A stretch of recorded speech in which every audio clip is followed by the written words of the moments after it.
Hi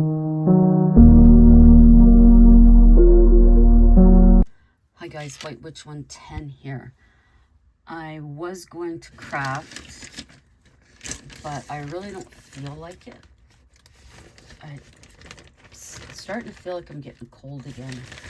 Now, I've been seeing a thing on Instagram about, if I can get this apart, about changing, about changing baubles.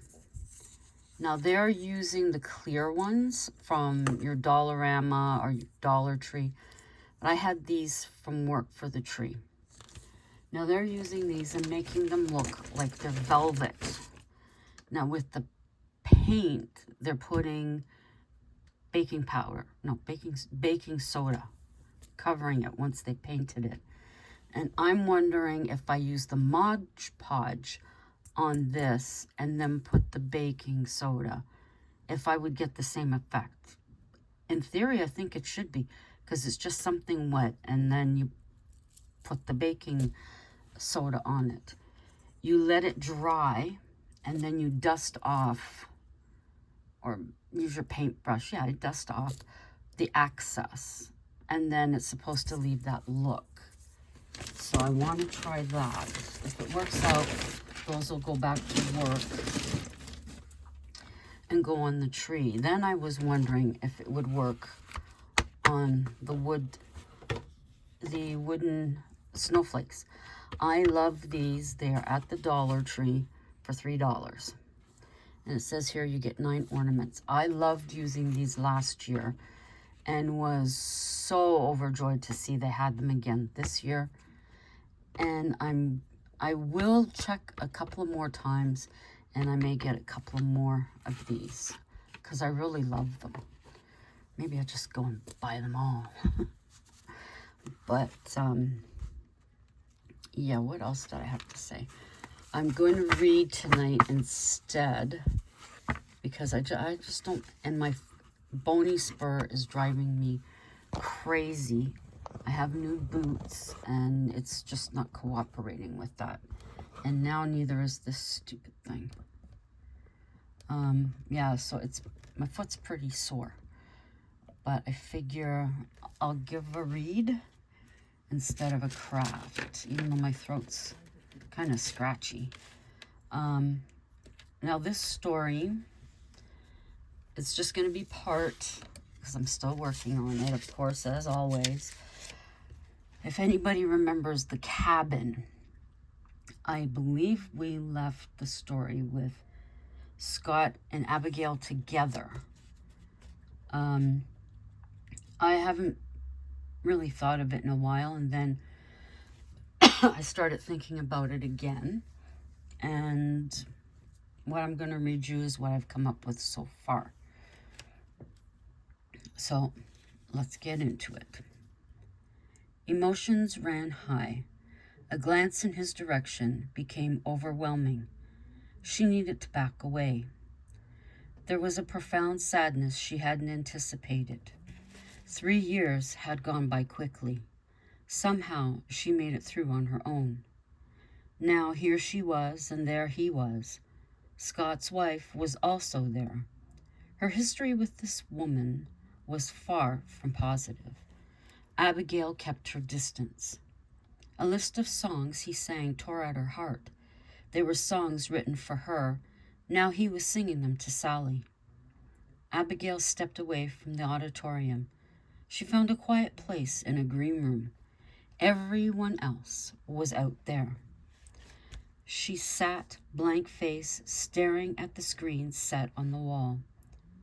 She nibbled on healthy snacks and sipped on warm tea. The door opened, and he walked in. "Hello." "Hello," she replied. "I'm Jace Hatfield." He extended his hand. "Abigail Adonidas." "Mind if I join you?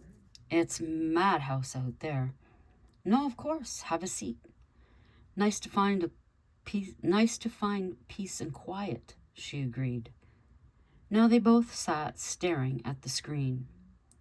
They were both here for a charity. Abigail hadn't sung in public for 4 years. She felt slightly rusty. Jace had been a performer for many years. His level of comfort overshadowed hers. He was a very handsome man who carried himself well. Joe, the organizer, entered the room.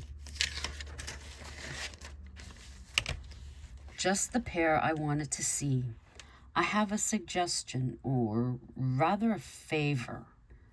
Okay, Abigail said. Would you be up for singing a duet? We've never sung together. I'm so rusty, I don't think it's fair. She glanced towards Jace. Personally, I don't mind. We'd need time to prepare. He turned to her. That's if you're agreeable. If not, I'm sorry, Joe. Jace further said, I'm not interested in a duet with anyone else. He was being honest. I've heard you sing, Abigail, and I know we'd sound great. Abigail blushed.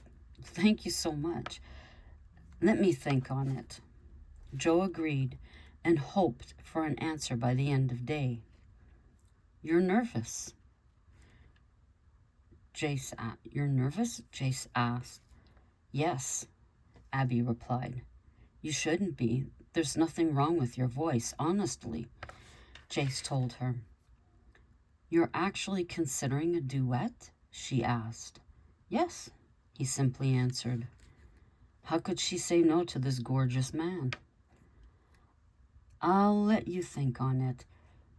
I've got to get back out there. At the door, he turned. I'd really love to. And he left. Abigail's part of the rehearsals was done. She bid Joe good night and left. I'll let you know later about the duet. I'm on my way home. Okay, sweetie, he took hold of her arm.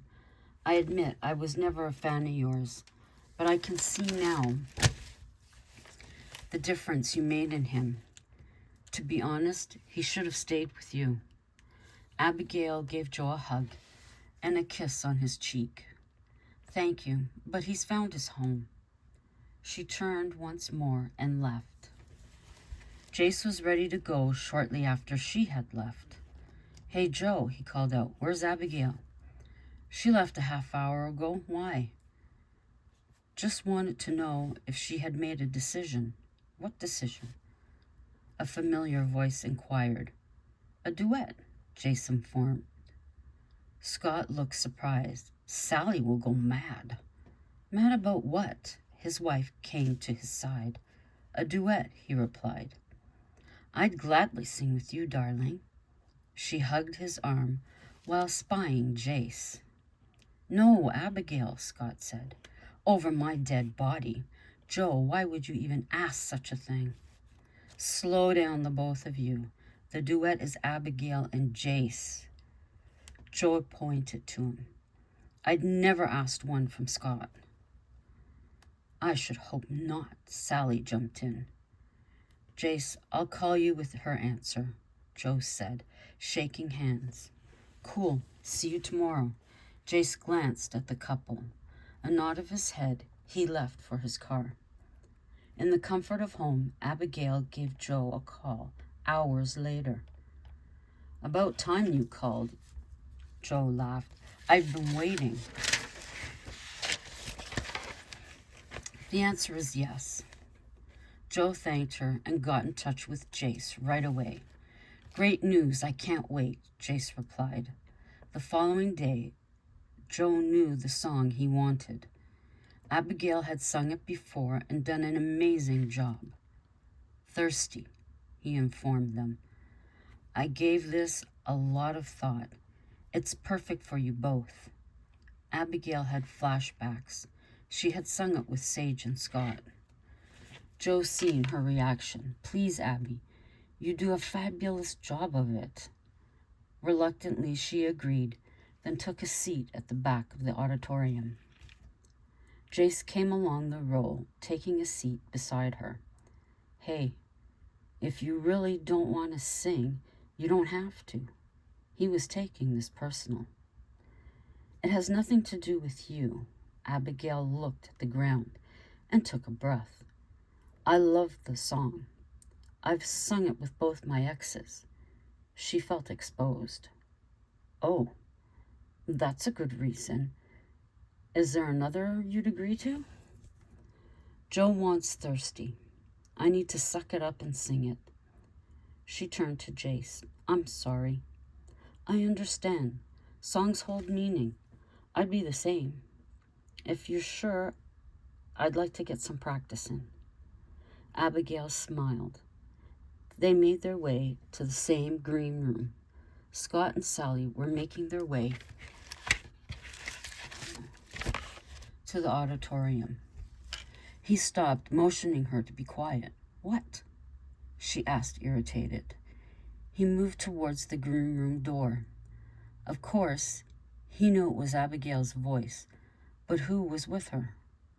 He had forgotten what Joe had said the day before. He gave no thought and opened the door. Oh, hello. I heard the song and wondered who was singing my part. The song isn't yours. So if you wouldn't mind, she motioned Scott to leave. Come on, Sally said angrily. The bitch has another sucker. Pulling Scott away, she slammed the door. What did she mean by sucker? Jace was concerned and confused. This was a bad idea. You don't need bad press.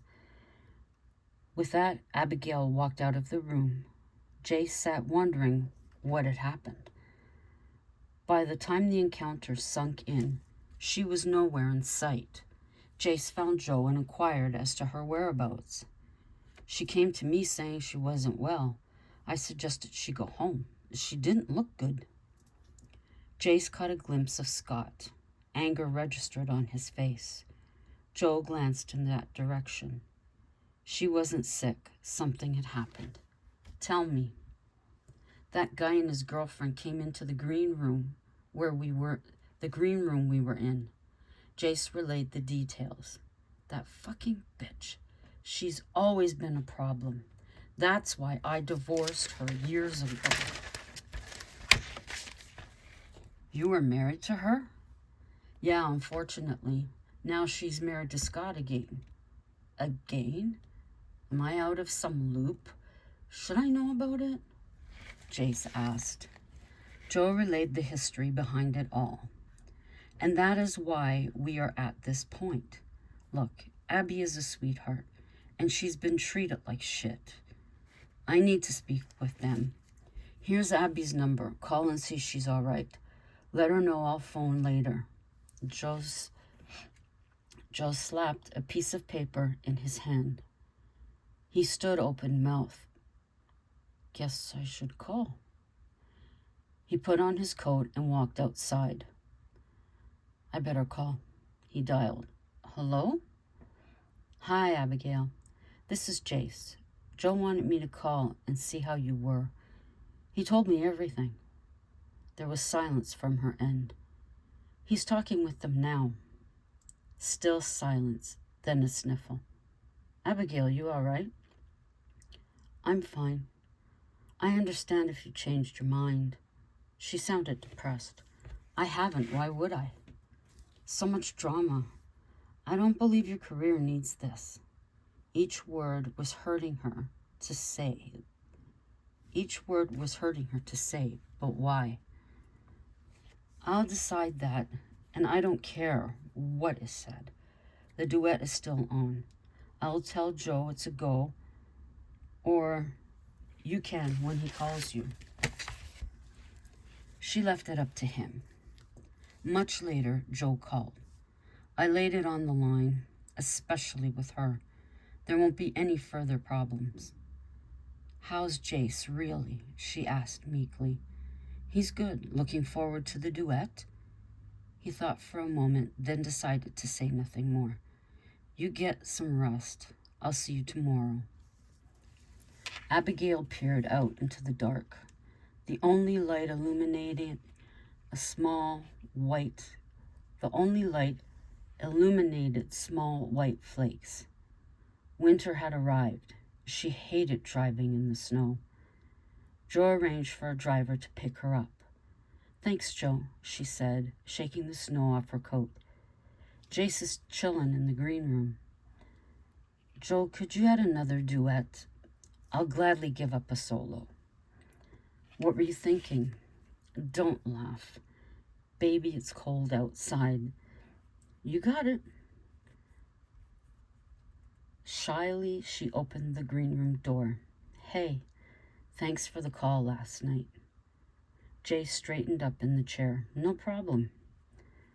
I hope you won't mind, but I've added another duet." "Really? What song?" "Baby, it's cold outside."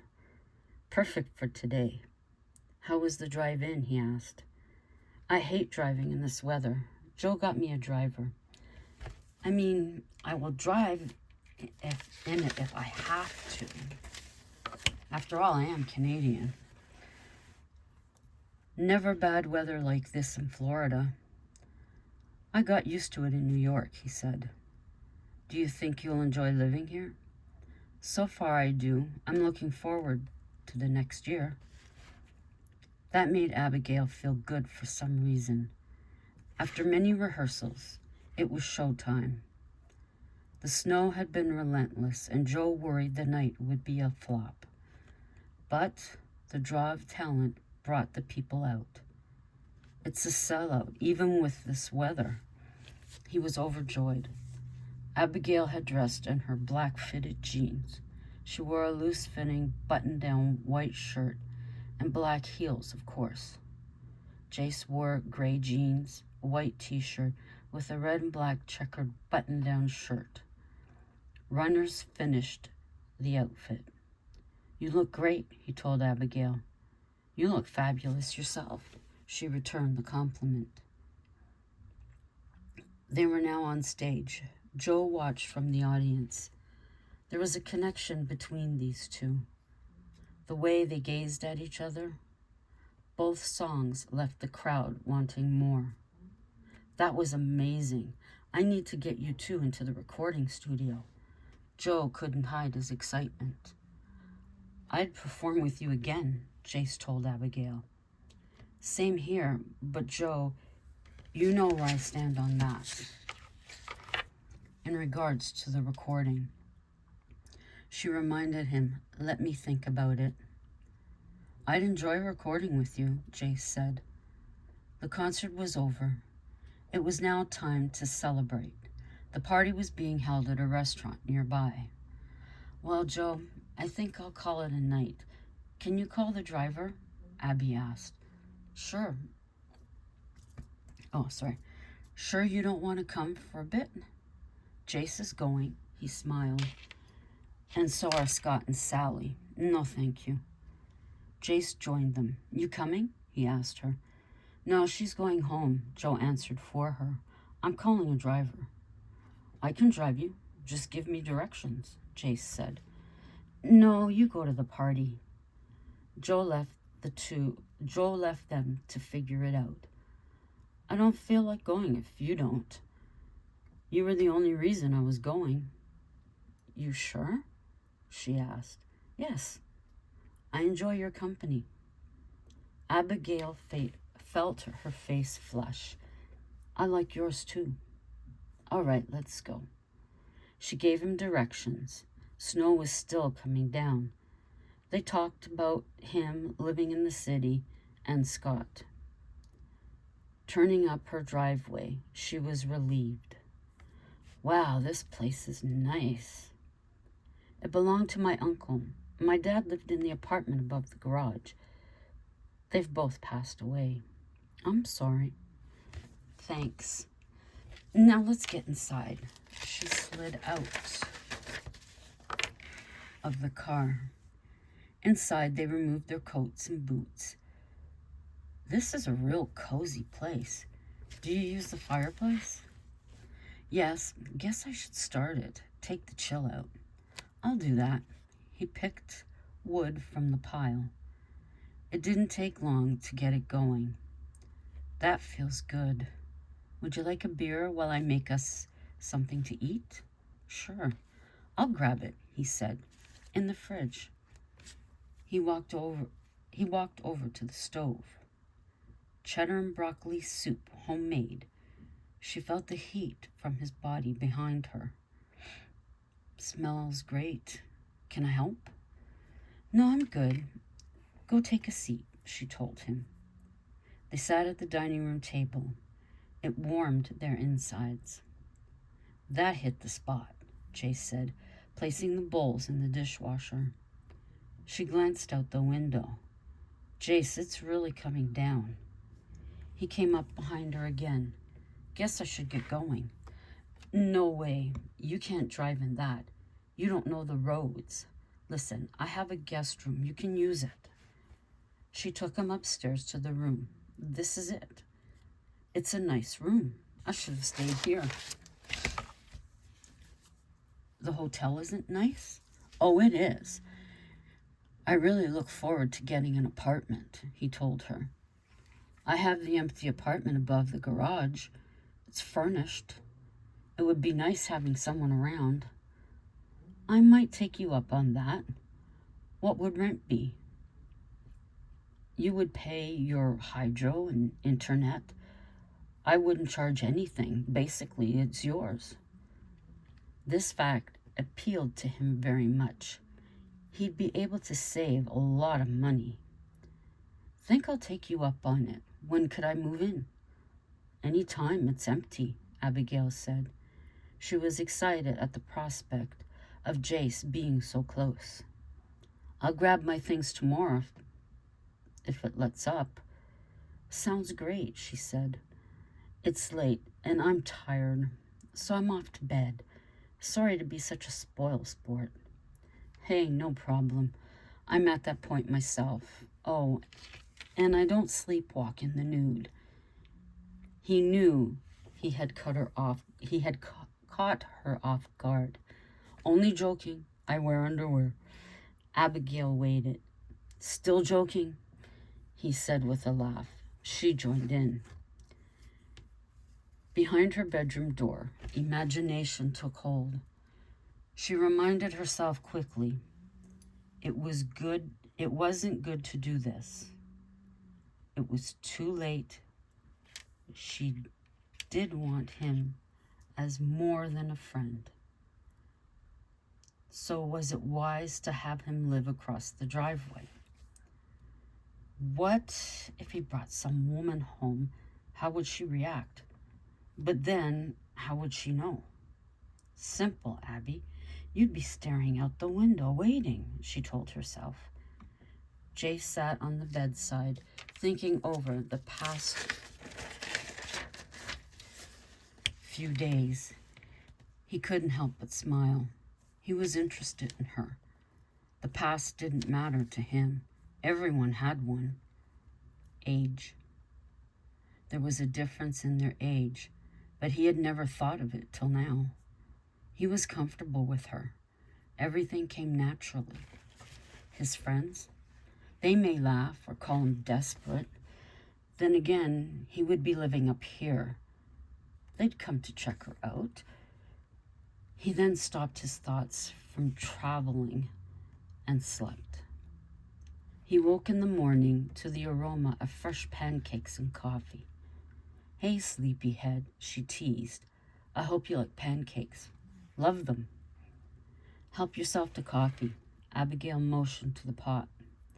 Jace poured himself a cup and placed it on the table. How about for yourself? He asked. Just orange juice, thank you. The glasses are above your head. Abigail felt they had known each other forever. Everything was so easy. It felt warm and right. Then the age came to mind. It wasn't a huge difference, but it still might cause him to keep distance. Over breakfast, Jace informed Abigail he'd be collecting his things from the hotel. She gave him a key and advised she would go over and freshen the place up. Sounds fair, but I don't mind the way it is, I'm sure.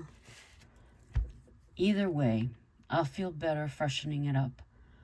I'll put clean sheets on the mattress and comforter. I'll wash the old ones. I'll dust and wipe down things. I'll help when I get back, Jace said. That was fine with her. Joe was serious about the duo recording. He knew it would be a hit by the crowd's reaction the night of the concert. Abigail had promised to consider it. Honestly, I haven't thought about it. I need more time, she had said to Joe over the phone. Abigail had made good headway with the apartment by the time Jace returned. Sheets are in the wash, the comforter is hanging up. I'll leave the rest to you. Most of all, dusted, and I left the bathroom to you, she laughed. No problem. Thanks for everything. I don't feel so out of place, he explained. You never should have, Abigail said. I'll leave you to it. With that, she left. Jace watched from the living room window.